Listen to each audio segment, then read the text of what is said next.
ఉమ్మడి చిత్తూరు జిల్లాలో తనకంటూ స్థానం ఏర్పరచుకున్నటువంటి రాజకీయ నేత రామూర్తి నాయుడు, నారా చంద్రబాబు నాయుడు తమ్ముడైనటువంటి నారా రామూర్తి నాయుడు గతంలో చంద్రగిరి నియోజకవర్గంలో ఎమ్మెల్యేగా కూడా పోటీ చేసి గెలుపొందడం జరిగింది. ఉమ్మడి చిత్తూరు జిల్లాలో జిల్లా వ్యాప్తంగా నారా రామూర్తి నాయుడు తెలియనటువంటి రాజకీయ నాయకులు ఎవరు ఉంటారంటే అతిశక్తి అనొచ్చు.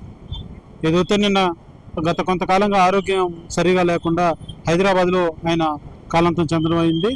అయితే ఇవాళ నారా రామూర్తి నాయుడు సొంత గ్రామం అయినటువంటి నారావారిపల్లిలో అంత్యక్రియలు నిర్వహించాలని చెప్పి కుటుంబ సభ్యులు భావించడం జరిగింది. అయితే అందులో భాగంగానే హైదరాబాద్ నుంచి పార్థివ దేహాన్ని ఇవాళ ఉదయం 9 గంటలకు నారావారిపల్లికి తీసుకురావడం జరిగింది. మనం ప్రస్తుతం నారావారిపల్లి వద్ద ఉన్నాము. ప్రస్తుతం నారావారిపల్లిలోని చంద్రబాబు నాయుడు ఇంటి వద్ద మనం ఉన్నాము.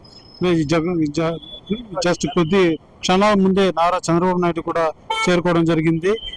కుటుంబ సభ్యులంతా కూడా హైదరాబాద్ నుంచి వచ్చి ఇక్కడ వాళ్ళ కుటుంబ నివాసానికి చేరుకోవడం జరిగింది. ఇక్కడ పెద్ద ఎత్తున కూడా కార్యకర్తలు కావచ్చు, అభిమానులు కావచ్చు, నాయకులు కావచ్చు పెద్ద ఎత్తున ఇంటి వద్దకు చేరుకుంటున్నటువంటి పరిస్థితి మనం చూడొచ్చు.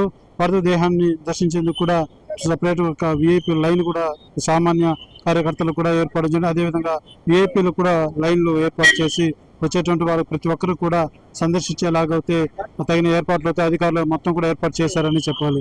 అయితే నారా రామూర్తి నాయుడు రాజకీయంలో తనకంటూ ప్రత్యేకత ముద్ర వేసుకున్న నేతగానే మనం భావించాలి. ఎందుకంటే మన రాజకీయంలో కొంతకాలం మాత్రమే ఎదిగినటువంటి నేత అయినప్పటికీ ఆయన అనేక దఫాలు ఆయన ఇండిపెండెంట్ అభ్యర్థిగా కూడా రెబల్ అభ్యర్థిగా కూడా చంద్రగిరి నియోజకవర్గంలో పోటీ చేసినటువంటి రాజకీయ నేత నారా రామూర్తి నాయుడు అని చెప్పాలి. అయితే నారా రామూర్తి నాయుడికి రాజకీయంలో ప్రత్యేక స్థానం అని చెప్పాలి. చంద్రగిరి నియోజకవర్గ అభివృద్ధి కోసం అనేక అభివృద్ధి కార్యక్రమాలు చేపట్టిన నేతగా ప్రతి ఒక్క చంద్రగిరి ప్రజలకు ప్రతి ఒక్కరికి కూడా సుపరిచితుడైనటువంటి నారా రామూర్తి నాయుడు ఇవాళ కాలాంతం చెందడం అనేది ప్రతి ఒక్కరు కూడా అభిమానులు అటు నాయకులు కావచ్చు జీర్ణించుకోలేకపోతున్నటువంటి పరిస్థితి.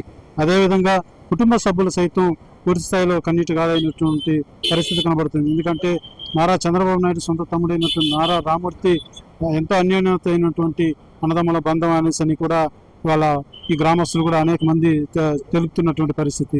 అయితే రాజకీయంలో తనకంటూ ప్రత్యేకత ముద్రేసుకున్నటువంటి నారా రామూర్తి నాయుడు రాజకీయంలో ఎప్పుడూ కానీ ఒడిదొడుకులతో పాటు అనేక సమస్యలను కూడా ఎదుర్కొన్నటువంటి నేతగా ఎంతో ఉన్నత స్థాయి అయినటువంటి రాజకీయ నేతగా ఆయనకు ప్రత్యేక గుర్తింపు ఉందని జిల్లాలోనే చెప్పాలి. అయితే ఉమ్మడి చిత్తూరు జిల్లాలో ఆయన ఆయన అంటూ తెలియని వ్యక్తి అంటూ ఉండనేది అతిశయోక్తి కాదు. గతంలో కూడా ఆయన రాజకీయ నేతగా ఉన్నప్పుడు చంద్రగిరి అభివృద్ధికి అనేక కృషి చేసి అభివృద్ధి దోహదం చేశాడని చెప్పి చంద్రగిరి ప్రజలు కూడా ఇప్పటికే మన్ననలు పొందినటువంటి నేత. అయితే గత కొంతకాలంగా ఆరోగ్యం సరిగా లేకుండా ఆయన రాజకీయాలకు దూరంగా ఉండడం జరిగింది. అదే కొంతకాలం తర్వాత అయినా ఆరోగ్య పూర్తిగా బాగయి ఎప్పటికైనా రాజకీయాలకు వస్తారని కూడా అనేక మంది ప్రజల భావన కూడా ఉండేది. అయితే ఒకసారిగా ఆరోగ్యం పూర్తిగా క్షీణించడంతో నిన్న ఆయన కాలాంతం చెందడం అయింది.